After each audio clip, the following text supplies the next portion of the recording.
Hello student, welcome to my YouTube channel GS study point. चलिए, हमारे जो Bihar special की क्लास चल रही है उसी को कंटिन्यू करेंगे, जिसमें हम जो है बिहार के प्राचीन इतिहास को डिस्कस कर रहे थे। इससे पहले भी जो है बिहार के इतिहास पे और बिहार की ज्योग्राफी है, इकोनॉमी है, इस पे वीडियो अपलोड कर दिए गए हैं। अगर आपने नहीं देखा है तो आप चैनल के प्लेलिस्ट पे जाके बिहार स्पेशल के नाम से जो प्लेलिस्ट बना हुआ है वहाँ से आप जो है इससे पहले के सारे वीडियो को देख सकते हैं। तो चलिए देखते हैं। देखिए, बिहार के जो प्राचीन इतिहास में एक वीडियो और आना है। आज हम जो है मगध साम्राज्य को देखेंगे। इसके बाद जो है एक वीडियो आएगा जिसमें हम पाल वंश को देखेंगे। उसके साथ ही साथ जो बिहार का जो क्षेत्रीय शासक रहा है, मिथिला के जो कर्नाट वंश थे, कर्नाट शासक थे, उसको देख लेंगे। ठीक है, तो देखिए, जो मगध साम्राज्य है इसको हमने पहले ही जो है आपकी एंशिएंट हिस्ट्री में कवर कर लिया है। इसमें हम जो है पॉइंट टू पॉइंट सिर्फ उन्हीं चीज़ों को यहाँ पे देखेंगे जो आपके बिहार के लिए इम्पोर्टेंट है। ठीक है, जो बिहार के पॉइंट ऑफ व्यू से इम्पोर्टेंट है। तो कुछ पॉइंट टू पॉइंट जो चीज़ें इम्पोर्टेंट है उसी को यहाँ पे हम देखेंगे। बाकी जो है आप मगध साम्राज्य को जो है बिहार के जो जो एंशिएंट हिस्ट्री में हमने जो कवर कराया है वहाँ से आप जो है देख सकते हैं। तो चलिए देख लेते हैं मगध साम्राज्य को और देखते हैं पॉइंट टू पॉइंट चीज़ों को आपको याद रखना है, ताकि जो इससे संबंधित जो क्वेश्चन आपके पूछे जाएंगे उसको आप करने में सक्षम होंगे। तो देखिए, सबसे पहले देखते हैं मगध साम्राज्य। ठीक है, तो देखो, मगध वाला जो क्षेत्र है, तो जो पटना था और पटना के जो आसपास का क्षेत्र है, ठीक है, उस क्षेत्र में पूरा जो है मगध साम्राज्य जो है फैला हुआ था, जो वर्तमान पटना और उसके आसपास का क्षेत्र।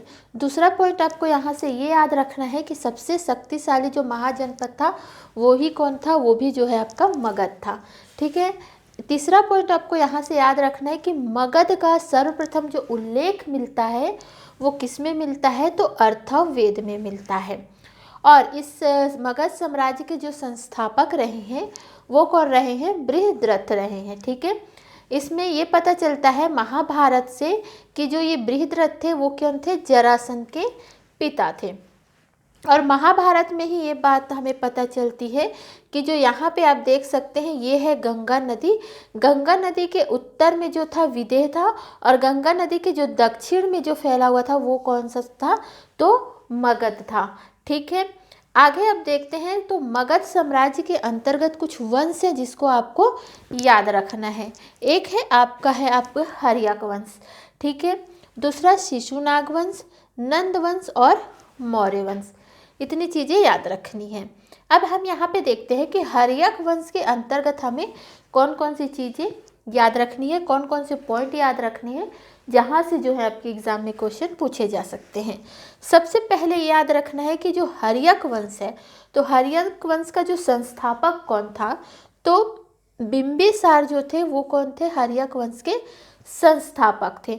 दूसरी चीज़ याद रखनी है, जो प्रमुख शासक रहे हैं, तो हर्यक वंश के जो प्रमुख शासक रहे हैं सबसे पहले तो आपका बिंबिसार है।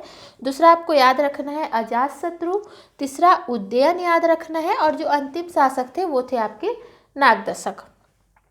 इस वंश को कहा जाता है पितृहंता वंश। क्वेश्चन अगर पूछा जाए कि पितृहंता वंश जो है किस वंश को कहा जाता है, तो हर्यक वंश को।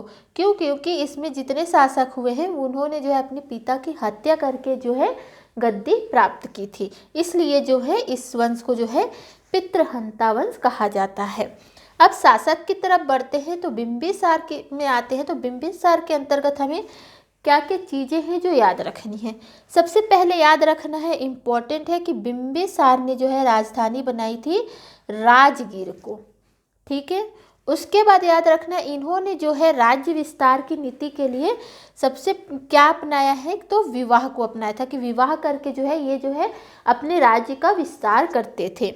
इसी के चलते इन्होंने महाकौशला देवी से विवाह किया था, जो कि कौन थी, कौशल की राजकुमारी थी। तो जब इन्होंने महाकौशला देवी से विवाह किया तो उनको जो है काशी जो महाजनपद था वो जो है इनको दहेज स्वरूप मिला था। आगे बढ़ते हैं। दूसरा विवाह इन्होंने किया था चेलना से, जो है वैशाली की थी, और इसमें जो है इनको वैशाली लिच्छवी वाला क्षेत्र जो है बिंबिसार को इससे विवाह करके प्राप्त होगा। तीसरा जो है आपका क्षेमा थी, जो भद्र थी, पंजाब वाले क्षेत्र की थी। तो क्षेमा से विवाह करके उन्होंने जो है भद्र पंजाब वाला जो क्षेत्र है वो जो है बिंबिसार को मिला। इस तरह जो है इनका राज्य का विस्तार होते गया। साथ ही साथ यहाँ पे देखिए अंग में जो है, अंग में भी जो इन्होंने जो है शासन स्थापित किया। अंग के जो शासक थे ब्रह्मदत्त, इनकी इन्होंने हत्या कर दी और अंग को जो है मिला लिया। ठीक है, आगे देखिए, एक याद रखिए अवंती के साथ भी जो है, अवंती के जो शासक थे चंद्र प्रघोत, उनके साथ भी इनका जो है युद्ध होते रहता था। लेकिन बाद में जो है इन्होंने मित्रता कर ली थी और जब चंद्र प्रघोत जो है बीमार पड़ते हैं तो इनके उपचार के लिए जो बिंबिसार है वो जो है जीवक को भेजते हैं। एक वैद्य होते हैं जीवक, उनको जो है चंद्र प्रघोत जो अवंती के शासक होते हैं वहाँ जो है इनको भेजते हैं। ये जो है इम्पोर्टेंट है, इससे जो है क्वेश्चन पूछा जाता है। ठीक है, तो इसको आपको याद रखना है। आगे चलिए नेक्स्ट जो शासक है उसको देखते हैं, जो है आपके अजातशत्रु। अजातशत्रु जो है बिंबिसार जो इनके पिता होते हैं उनकी हत्या करके जो है ये शासक बनते हैं। ये 2 युद्ध करते हैं। एक जो करते हैं प्रसेनजीत। प्रसेनजीत जो है कौशल के शासक होते हैं। जो महाकौशला होती है यहाँ पे, उन्हीं के जो है ये भाई होते हैं प्रसेनजीत। ठीक है, इनसे युद्ध करते हैं और अजातशत्रु को जो है वज्जी गण राज्य जो है इनको प्राप्त होता है। और कौशल की एक राजकुमारी होती है वजीरा, उनसे जो है ये विवाह कर लेते हैं अजातशत्रु। ठीक है, आगे देखते हैं इनके मंत्री याद रखिएगा, मंत्री का नाम पूछा जाता है तो मंत्री है वश्यकार। पूछा गया अगर अजातशत्रु के मंत्री कौन थे तो वश्यकार थे। इन्होंने जो है जैन और बौद्ध दोनों धर्म को संरक्षण प्रदान किया था। किन्होंने? अजातशत्रु ने। बौद्ध संगीति जो प्रथम बुलाई गई थी इन्हीं के टाइम पे, तो कहाँ बुलाई गई थी तो राजगृह में। अजातशत्रु से इतने पॉइंट आपको याद रखने हैं। उज्जैन की बात करते हैं तो इसमें आपको राजधानी याद रखनी है कि उज्जैन ने जो है अपनी राजधानी बनाई थी पाटलिपुत्र। तो बाकी चीज़ें हमने जो है एंशिएंट हिस्ट्री में देखा था। साथ ही अंतिम शासक भी याद रखिएगा। अंतिम शासक जो हैं हर्यक वंश के होते हैं वो नागदशक होते हैं। आगे वंश याद रखना है आपको शिशुनाग वंश। शिशुनाग वंश के संस्थापक थे आपके शिशुनाग। राजधानी थी आपकी इसकी वैशाली। ठीक है, शिशुनाग वंश की। इन्होंने जो है अवंती है, वत्स है और कौशल है, इन पर जो है इन्होंने विजय प्राप्त की थी। ठीक है, और शिशुनाग वंश के ही एक शासक थे याद रखिएगा कालशोक। कालाशोक से एक बहुत ही महत्वपूर्ण क्वेश्चन पूछा जाता है द्वितीय बौद्ध संगति का। ठीक है, तो इन्होंने इनके कार्यकाल के टाइम पे, मतलब इनके शासनकाल के टाइम पे द्वितीय बौद्ध संगति बुलाई गई थी, जो कहाँ बुलाई गई थी तो वैशाली में बुलाई गई थी। आगे याद रखिएगा आप नंदवंश। ठीक है, नंदवंश से आपको याद रखना है संस्थापक। संस्थापक थे आपके महापद्म नद। ठीक है, और उपाधि जो है इन्होंने धारण की थी एकराट की। एक्चुअली इन्होंने कलिंग पर विजय प्राप्त की थी और कलिंग पर जब इन्होंने विजय प्राप्त की तब इन्होंने उपाधि धारण की एकराट की। जो नंदवंश है इसका अंतिम शासक है घनानंद। काफ़ी क्वेश्चन जो है यहाँ से पूछा जाता है। ठीक है, तो यहाँ से 2 पॉइंट याद रखिएगा कि सिकंदर का जो आक्रमण हुआ था वो घनानंद के टाइम पे हुआ था, और जो चंद्रगुप्त मौर्य है इन्होंने जो है घनानंद को पराजित करके मौर्य वंश की स्थापना की थी। तो इतने पॉइंट जो है आपको यहाँ से याद रखने हैं। मौर्य वंश और गुप्त काल जो है हमने डिटेल में जो है एंशिएंट में पढ़ लिया है। अगर आपने वीडियो नहीं देखा है तो चैनल के प्लेलिस्ट पे जाके जो है आप जो है एंशिएंट हिस्ट्री के भी वीडियो को देख सकते हैं।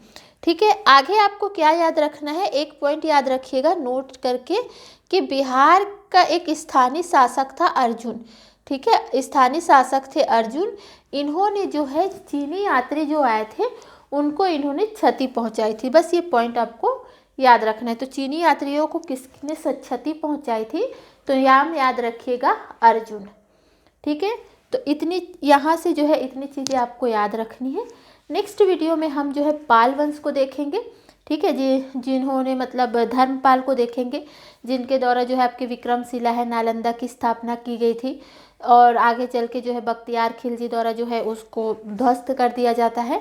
तो पाल वंश है, कर्नाट वंश है, काफ़ी इम्पोर्टेंट है, तो उसको हम जो है नेक्स्ट वीडियो में देख लेंगे। तो चलिए वीडियो यहीं ख़त्म करते हैं, और वीडियो पसंद आया है तो वीडियो को लाइक कीजिएगा, कमेंट करके ज़रूर बताइएगा। तो और चैनल पे नए हैं तो चैनल को सब्सक्राइब ज़रूर कीजिएगा। ठीक है, तो चलिए वीडियो यहीं ख़त्म करते हैं।